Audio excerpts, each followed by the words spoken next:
ಭಾಳ ಮಂದಿ ಇವತ್ತಿಗೆ ಮಾತಾಡ್ತಾರೆ ಏನಂತ ಹೇಳಿ, ಏನು ಸ್ವಾಮಿಗಳಾಗೋದಂದ್ರೇನು, ಒಬ್ಬ ಸನ್ಯಾಸಿ ಆಗೋದಂದ್ರೇನು, ದೊಡ್ಡ ಮಾತನು. ಏನು ಸನ್ಯಾಸಿ ಆಗ್ಬಿಟ್ರೆ ಚಲೋದೊಂದು ಕಾರ್ ಗಾಡಿ ಅಂತ, ಏನು ಮಠದ ಮೇಲೆ ಮಠ ಅಂತ, ಮಠದ ಮುಂದೆ ಇಷ್ಟು ಮಂದಿ ಆಳು ಕಾಳುಗಳಂತ, ಆಸ್ತಿ ಅಂತ, ಅಂತಸ್ತಂತ. ಏನಪ್ಪ ಬಡ ಬಡ ಅಲ್ಲೆಟ್ ಇಲ್ಲೆಟ್ ಹೋಗಿ ಓದುದಂಗೆ ಮಾಡೋದು. ಯಾರು ಒಬ್ಬ ಸ್ವಾಮಿಗಳಿಗೆ ಒಂದಿಷ್ಟು ರೊಕ್ಕ ಕೊಟ್ಟು ಕರ್ಕೊಂಬಂದು ಅವ್ರಿಗೆ ಅವ್ರ ಕಡೆಯಿಂದ ಅಧಿಕಾರ ತಗೊಂಡು ಕಾವಿ ಬಟ್ಟೆ ಹಾಕಿ ಹಿಂಗೆ ದಪ್ಪ ಒಂದಿಟ್ಟು ದೊಡ್ಡ ರುದ್ರಾಕ್ಷಿ, ಕೈಯಾಗ ಒಂದು ಬೆತ್ತ, ಕಾಲಾಗ ಅವ್ಗೆ ಹಾಕ್ಕೊಂಡು ಹೊಂಟ್ಬಿಟ್ರೆ ಸ್ವಾಮಿ ಅದ್ರಾಗ ಏನೈತಿ ಮಾತಾಡ್ತಾರೆ. ಪಾಪ ನೀವ್ಯಾರು ಮಾತಾಡಂಗಿಲ್ಲ, ನೀವು ಮಾತಾಡ್ತೀರಿ ಅಂದ್ರೆ ನಾಳೆ ಬರೋದು ಬಿಟ್ಗಿಟ್ಟಿರಿ, ನನಗೆ ಅದು ಹೊಟ್ಟಿಬೇನಿ. ತಾವೆಲ್ಲ ಕೇಳಿರ್ತೀರಿ ಸ್ವಾಮಿಗಳಂದ್ರೆ ಇಷ್ಟು ಹಗುರವಾಗಿ ಮಾತಾಡುವಂತ ಒಂದು ವರ್ಗ ಪ್ರಾರಂಭ ಆಗಿದೆ. ಇನ್ನೂ ಒಂದಿಷ್ಟು ಮಂದಿ ಅತಿ ವೈಚಾರಿಕರು ಅನ್ನುವಂಥವ್ರು ಮಠಗಳು ಯಾಕೆ ಬೇಕು, ಸ್ವಾಮಿಗಳು ಯಾಕೆ ಬೇಕು ಅನ್ನೋ ವರ್ಗ ಹುಟ್ಟೈತಿ. ಪಾಪ ಅವ್ರು ನನ್ನ ಕೈ ಸಿಗ್ಬೇಕ. ಇಂಥ ವಿಷಯದೊಳಗೆ ಒಬ್ಬ ಆಧುನಿಕ ಕವಿ ಬರೀತಾರೆ ನೋಡ್ರಿ, ಸ್ವಾಮಿಗಳು ಆಗೋದಂದ್ರೆ ಸುಮ್ಮನೆ ಅಲ್ಲ. ಈ ಕವಿಗಳು ಅದನ್ನೇ ಹೇಳಕ್ ಹೊಂಟಿದ್ದಾರೆ 2ನೇ ಅಧ್ಯಾಯದಲ್ಲಿ. ಒಬ್ಬ ಮಹಾತ್ಮ ಆಗೋದಂದ್ರೆ, ಮಹಾತ್ಮ ಈ ಭೂಮಿಗೆ ಬರೋದಂದ್ರೆ ಸುಮ್ಮನೆ ಬರಲ್ಲ. ಶೇಕ್ಸ್ಪಿಯರ್ ಹೇಳಿಲ್ಲೇನು, ಹಿ ಕೇಮ್, ಈ ಸಾ, ಈ ಕಾಂಕರ್ಡ್.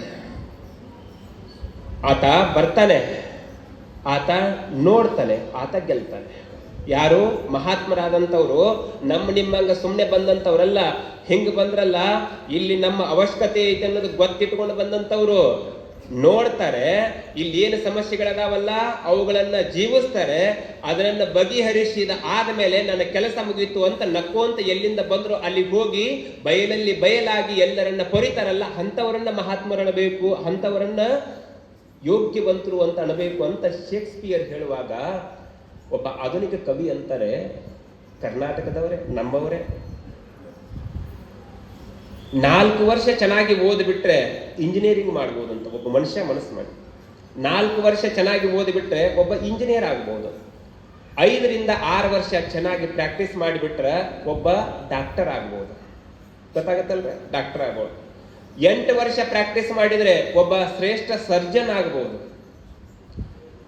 14 ರಿಂದ 16 ವರ್ಷ ಒಂದು ವಿಷಯವನ್ನು ಕುರಿತು ಆಳವಾಗಿ ಅಧ್ಯಯನ ಮಾಡಿದ್ರೆ ಏರೋನಾಟಿಕಲ್ ಇಂಜಿನಿಯರ್ ಆಗ್ಬೋದು, ವಿಜ್ಞಾನಿನೇ ಆಗಿಬಿಡಬಹುದು. ಮನಸ್ಸು ಮಾಡಿದ್ರೆ ನೀರಿನ ಆಳದೊಳಗೆ ಹೋಗಿ ಮೀನಿನಂತೆ ಈಜಬಹುದು. ಮನಸ್ಸು ಮಾಡಿದ್ರೆ ಹಕ್ಕಿಯಂತೆ ರೆಕ್ಕೆ ಕಟ್ಕೊಂಡು ಆಕಾಶದೊಳಗೆ ಹಾರಬಹುದು. ಇದೆಲ್ಲ ಮನುಷ್ಯನಾದಂಥವನು ಮಾಡಾಕತ್ತಾನ, ನೋಡಾಕತ್ತೀರಿ, ನಾವೆಲ್ಲ ನೋಡಾಕತ್ತೀವಿ. ಇದನ್ನೆಲ್ಲ ಮನುಷ್ಯನಾದಂತವ ಮಾಡಬಹುದು.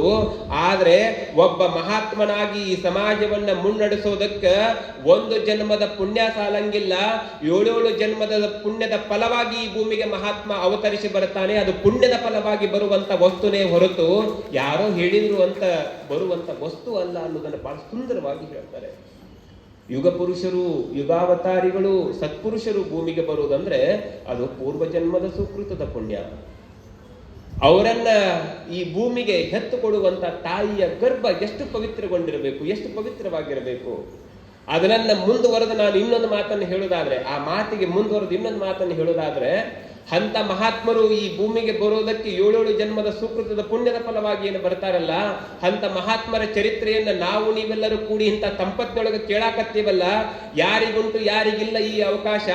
ನಾವು ಕೂಡ 7 ಜನ್ಮದ ಸುಕೃತದ ಪುಣ್ಯದ ಫಲವಾಗಿ ಇಲ್ಲಿ ಬಂದಿದ್ದೇವೆ ಹೊರತು ಹಂಗ ಅಲ್ಲ ಅನ್ನೋದನ್ನ ತಾವೆಲ್ಲ ಅರ್ಥ ಮಾಡ್ಕೊಳ್ಬೇಕು.